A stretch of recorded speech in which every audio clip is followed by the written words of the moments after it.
Saludos. Esta clase comprende lo que es la parte práctica de distribución de frecuencia. Para ello, vamos a hacer un ejercicio completo y en la medida que vamos desarrollando el ejercicio, se van explicando cada uno de los aspectos que se van a tratar. Veamos. Tenemos entonces un análisis estadístico completo que se va a hacer y ese análisis estadístico comprende todo lo que es la parte de tratamiento de datos para distribución de frecuencia. Tenemos entonces el siguiente enunciado. Una empresa hizo un estudio sobre los niveles de eficiencia del desempeño de sus trabajadores. Para ello aplicó un instrumento de evaluación de desempeño cuyo resultado requiere un análisis estadístico con base a los datos obtenidos en la aplicación del mencionado instrumento. Allí, como pueden verificar, tenemos una serie de datos que es a los cuales le vamos a dar el tratamiento y le vamos a hacer la distribución de frecuencia mencionada. Iniciamos con el procedimiento respectivo. Lo primero que debemos hacer es contabilizar el número de datos. Para ello, utilizamos una técnica directa que es multiplicar filas por columnas. Verificamos el número de filas que tiene el grupo de datos. Vemos que tiene 7 filas. Luego verificamos el número de columnas y tiene 5 columnas. De manera que tendríamos 7 por 5, 35. La cantidad de número que hay allí es 35. Esa es como la forma más directa. Obviamente, si ustedes quieren verificar, cuentan número por número y le va a dar la misma cantidad. Una vez identificado el valor n, es decir, la cantidad de datos, procedemos a identificar el dato mayor y el dato menor. Como lo pueden verificar, el dato menor en todo este grupo de números es 30 y el dato mayor es igual a 89. Con esos elementos procedemos a calcular la amplitud total o rango, entendiéndose que la ecuación de la amplitud total es igual a dato mayor menos el dato menor, lo que nos daría 89 menos 30 y nos daría una amplitud total o rango igual a 59. Luego procedemos a calcular el número de clase o el número de intervalos de clase. Para ello utilizamos la ecuación n sub i es igual a 1 más 3,322 por el logaritmo decimal de n. En este caso tendríamos lo siguiente: 1 más 3,322 por el logaritmo de 35.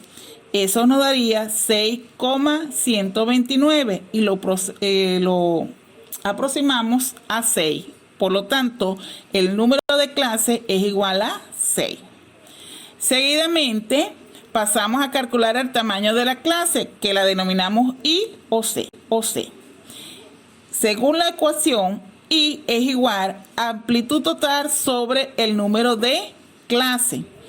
En nuestro caso sería entonces I es igual a 59, que es el valor de la amplitud total, sobre 6, que es el número de clase.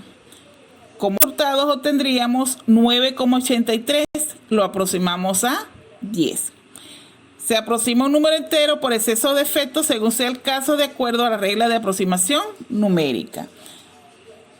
Hago un paréntesis aquí para explicar lo de la aproximación numérica. Tenemos en el caso del número de clase que nos dio 6,12, está por debajo, el decimal está por debajo de 5, la parte decimal, por lo tanto lo aproximamos por defecto al inmediato inferior, al entero inmediato inferior. Luego tenemos en el tamaño de la clase, nos da 9,83, la decimal pasa de 5, por lo tanto, lo aproximamos por exceso al inmediato superior. ¿Ok? Luego, entonces, hacemos un recorrido de los elementos que tenemos ya. Tenemos, entonces, el número de datos, que es 35, dato mayor, dato menor, el rango o amplitud total, que es 59, el número de clase, que es igual a 6, el tamaño de la clase, que es igual a 10, y estos son elementos clave para continuar con el ejercicio. El paso siguiente sería la estructuración de la matriz de distribución de frecuencia. Una matriz que ya es conocida por ustedes porque la vimos en la parte teórica. Y comenzamos construyendo los intervalos de clase. entendiéndose que el valor x sub y es el valor inferior del intervalo y el valor x sub s es el valor superior del intervalo.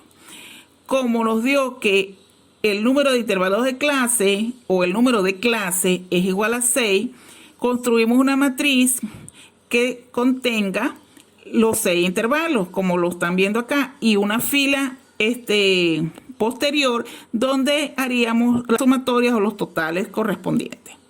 Entonces comenzamos. Para nosotros iniciar lo que es la construcción de los intervalos, podemos comenzar con el dato mayor y terminar con el dato menor, o comenzar con el dato menor y terminar con el dato mayor. Esto se hace a criterio, resuelve el ejercicio. Para este caso, nosotros vamos a considerar iniciar la construcción de los intervalos con el dato menor. Y considerando que el tamaño de la clase es igual a 10, comenzamos. Por ejemplo, la clase número 1, dato menor, es igual a 30. Contamos 10 números porque el tamaño de la clase es 10, entonces tendríamos 30, 31, 32, 33, 34, 35, 36, 37, 38 y 39. Tenemos acá 10 datos, ¿ok? Ese es el tamaño de la clase, entonces el primer intervalo de clase es de 30 a 39. Luego, sucesivamente, para no hacer ese conteo de datos, conteo de números, de esa manera tan monótona, procedemos a utilizar el tamaño de la clase más rápido, de manera más directa. Entonces empezamos. Por ejemplo, tomamos todos los valores inferiores, o sea, consideramos el valor inferior 30 y empezamos a sumar de 10 en 10 y con eso obtenemos los valores inferiores. Explico. Tenemos el valor inferior de la clase número 1 es 30. Entonces le sumamos 10, que es el tamaño de la clase, nos daría 40, que es el valor inferior del segundo. Sumamos 10, es 50, es el valor inferior del tercero. Sumamos 10, tenemos 60, es el valor inferior del cuarto. Sumamos 10, tenemos 70, es el valor inferior del 5. Sumamos 10, nos da 80, es el valor inferior del 6.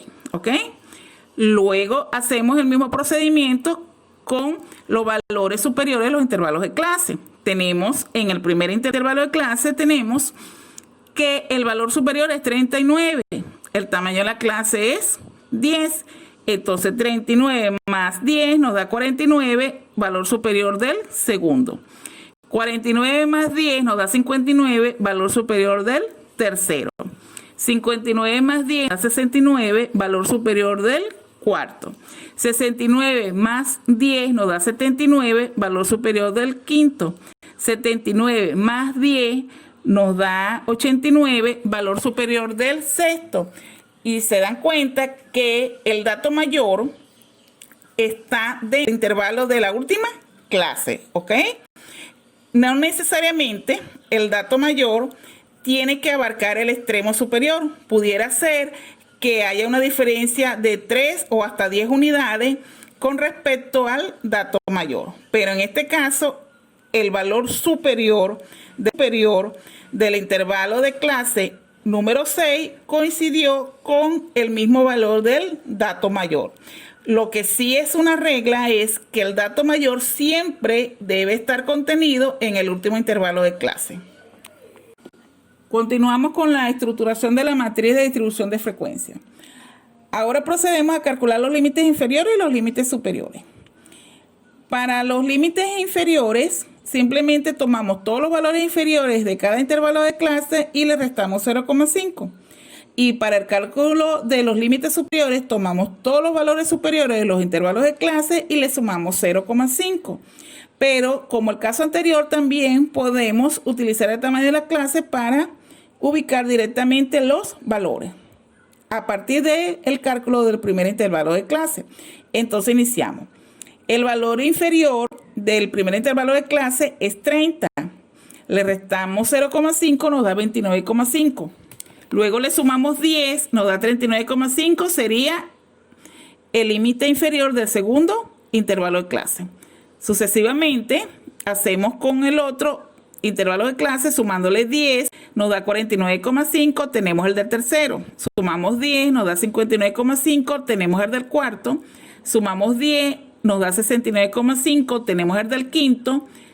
Sumamos 10, nos da 79,5, obtenemos el del sexto. Luego tenemos los valores superiores de los intervalos de clase. Tenemos entonces el primer valor superior del intervalo de clase número 1 es 39. Le sumamos 0,5, nos da 39,5. Como el tamaño de la clase es 10, vamos sumando 10 en 10. 39,5 más 10 nos da 49,5, valor del segundo. 49,5 más 10 nos da 59,5, valor del tercero. Le sumamos 10, nos da 69,5, valor del cuarto. Le sumamos 10, nos da 79,5, el quinto. Le sumamos 10, nos da 89,5, valor del sexto. De esta manera queda estructurado. Hasta este momento tenemos entonces los intervalos de clase, los límites inferiores y los límites superiores. Ahora bien, ahora iniciamos el cálculo de los puntos medios de los intervalos de clase. El punto medio de un intervalo de clase se calcula con la ecuación x sub y más x sub s sobre 2, es decir, el valor inferior más el valor superior sobre 2. Con esta fórmula calculamos el primer intervalo de clase y tenemos entonces el valor inferior es 30, el valor superior es 39, 30 más 39 sobre 2 nos da un valor de punto medio igual a 34,5. Esa aplicación de la fórmula lo podemos hacer en cada uno de los intervalos de clase. O si no, utilizamos el tamaño de la clase, que es 10, y vamos sumando. Y tenemos entonces el punto medio del primer intervalo de clase nos dio 34,5. Le sumo 10, nos da 44,5. Le sumo 10, nos da 54,5. Le sumo 10 más, nos da 64,5. Le sumo 10, nos da 74,5. Y le sumo 10, nos da 84,5. Hasta llegar a la última clase, que en este caso es la número 6. ¿Qué significa esto? Que nosotros tenemos las dos opciones. Aplicamos el valor del tamaño de la clase para ir haciendo la sumatoria respectiva y nos va a dar el punto medio. O si no, por cada intervalo de clase vamos aplicando la fórmula y nos va a dar el mismo valor. Entonces, ahora contabilizamos qué tenemos de la distribución de frecuencia. Tenemos el número de intervalos de clase, tenemos límite inferior, tenemos límite superior, los intervalos como tal y los puntos medios. Procedemos a contabilizar la frecuencia absoluta. Para ello, tomamos el grupo de datos dados inicialmente y vamos verificando los valores que hay entre cada uno de los intervalos de clase. Tenemos entonces el primer intervalo de clase, que lo vamos a identificar con el color azul, que comprende los valores desde 30 hasta 39. Verificamos cuántos valores hay allí en ese intervalo de clase y verificamos que hay 10 valores. Quiere decir que ese es el valor de la frecuencia absoluta para ese intervalo de clase. Así vamos haciendo con todos los demás intervalos de clase. Representamos el segundo con el color verde, verificamos que hay 6 valores. El tercero con el color amarillo, verificamos que hay 8 valores. El cuarto con el color rosado, verificamos que hay 3 valores. El quinto con el color violeta, verificamos que hay 7 valores. El sexto con el color rojo, verificamos que hay un solo valor. Entonces, cada uno de esos valores encontrados representan la frecuencia absoluta de los intervalos de clase. Cuando nosotros hacemos la sumatoria de esa frecuencia, siempre, y es una regla, debe dar el mismo valor que el número de datos, que en este caso es 35. Ahora bien, una vez calculada la frecuencia absoluta, pasamos a calcular la frecuencia absoluta acumulada. Para ello, hacemos uso de la sumatoria inmediatas inferiores. Explico. ¿Qué significa esto? Comenzamos con el intervalo de clase número 1. El intervalo de clase número 1 me dice que la frecuencia absoluta es 10. Entonces, la acumulada hasta ese momento sigue siendo 10. Luego pasamos al intervalo de clase número 2. La frecuencia absoluta de ese intervalo número 2 es 6, pero la acumulada anterior era 10. Por lo tanto, 10 más 6 nos da 16. Luego pasamos al intervalo de clase número 3. Esa frecuencia de la intervalo de clase número 3 es 8, pero llevamos acumulado 16. Eso nos daría 24. Luego vamos al cuarto intervalo de clase y tenemos que su frecuencia es 3, pero llevamos acumulado 24. 24 más 3 nos daría 27. Luego tenemos que en el quinto intervalo de clase tenemos que la frecuencia es 7, más llevamos acumulado 27. 27 más 7 nos da 34. Finalmente llegamos a la sexta clase o al sexto intervalo de clase y vemos que la frecuencia absoluta allí es 1, pero acumulada llevamos 34. Le sumamos 1, nos daría 35. Siempre, y va a ser una regla, el último intervalo de clase de la frecuencia absoluta acumulada va a ser el mismo valor del número de datos. El número de datos sabemos que es 35. Entonces, la frecuencia absoluta acumulada de la sexta clase o del sexto intervalo de clase es igual a 35. Luego tenemos la frecuencia relativa. La frecuencia relativa se maneja mediante una ecuación donde se verifica la relación que existe entre la frecuencia absoluta y el número de datos y se denota con H minúscula y nos indica que H es igual a frecuencia sobre número de datos. Esa fórmula se aplica a cada uno de los intervalos de clase, de manera que tenemos que la relativa 1 es 10 entre 35, 0,29, 6 entre 35, 0,17, 8 entre 36, 3 entre 35, 0,09, 7 entre 35, 0,20 y 1 entre 35, 0,03. Verifican y se dan cuenta que se debe aplicar en cada intervalo de clase esa fórmula. No aplica lo del tamaño de la clase acá. Luego tenemos la frecuencia relativa acumulada. Se utiliza el mismo principio que se utiliza en la acumulada absoluta, ¿ok? Tenemos entonces que para la primera clase la relativa es 0,29, entonces la acumulada hasta ese momento es también 0,29. Luego para la segunda clase la relativa es 0,17, pero llevábamos 0,29, nos da 0,46. En la tercera clase la relativa es 0,23, llevamos 0,46, le sumamos y nos da 0,69. Luego tenemos en la cuarta clase o el cuarto intervalo de clase, la relativa es 0,09, llevamos 0,69, le sumamos y nos da 0,77. Para el quinto intervalo de clase tenemos que la relativa es 0,20, llevábamos 0,77, le sumamos y nos da 0,97. Luego tenemos para la sexta y última clase, tenemos que la relativa es 0,03, llevábamos 0,97, le sumamos y nos da 1. La frecuencia relativa acumulada en su última clase siempre va a ser igual a 1. Luego procedemos a calcular el porcentaje de la distribución, aplicando la fórmula que me dice que el porcentaje viene siendo la frecuencia relativa acumulada por 100%. De manera que cuando hacemos los productos correspondientes tenemos que para la primera clase es el 29% de la distribución, o sea que en la primera clase está el 29% de toda la distribución. Luego tenemos que para la segunda clase está el 46%, hasta ese momento el 46% de la distribución. Para la tercera clase el 69% de la distribución. Para la cuarta clase el 77% de la distribución. Para la quinta clase el 97% de la distribución y en la sexta clase ya se completa la distribución que sería el 100%.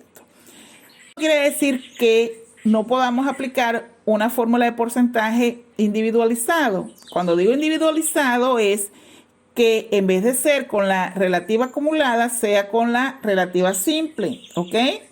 De manera que yo pudiera decir, bueno, H por el 100% significa que en la clase número 2, cuya relativa es 0,17, si la multiplico por 100, allí quiere decir que en la segunda clase está el 17% de la distribución. Es decir, el 17% de los datos se concentra en el intervalo de clase número 2 o en la clase número 2.